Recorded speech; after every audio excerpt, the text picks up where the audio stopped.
Peoples labour بیرو Karachi division کے صدر اسلم سمو نے وفد کی صورت میں لیاری ٹاؤن کے میونسپل کمشنر معصوم شاہ یعنی حماد انڈی خان سے ملاقات کی اور ایجنڈا تھا محنت کشوں کے مسائل۔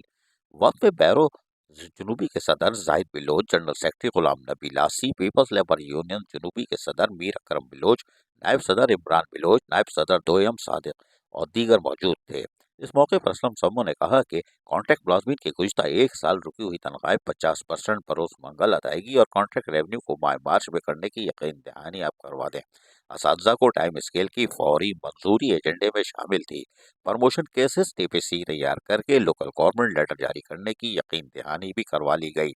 حج عمرہ ادائیگی، اقلیتی ملازمین کو مقدس زیارت روانگی کے لیے کونسل سے منظوری کے بعد قرآن اندازی کی بھی یقین دہانی لے لی۔ کسی بھی ملازم کو دوران ڈیوٹی حادثات کی صورت میں ویلفیئر فنڈ سے مالی امداد کی منظوری یہ بھی کروا لی۔ تمام ملازمین کو معیاری میڈیکل سہولت فراہمی یقینی بنانے اور محنت کشوں کے دیگر مسائل کے حل کے لیے مثبت پیش رفت پر بھی کام کروا لیا۔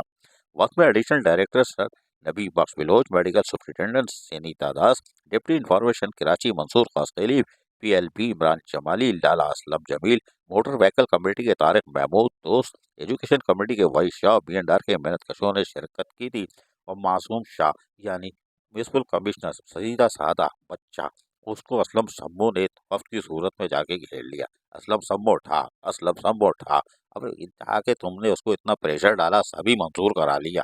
لے بھائی چلو خیر ہے، اسلم سمو محنت کشوں کا فائدہ تو محنت کشوں کا ہوا، تو اسلم سمو نے جا کے وفد کی صورت میں municipal commissioner Lyari town Hammad انڈی خان عرف معصوم شاہ سے سارے مطالبات منوا لیے۔ شاباش ہے بھائی اسلم سمو، شاباش ہے یار، ابھی تو کورنگی والوں کو بھی تو بولو، ان کو بھی تو ہمت میں لاؤ، خالی دیکھنے میں لگتے ہیں کہ کچھ کریں گے، ارے ہلاؤ ان سے بھی کچھ نکلواؤ۔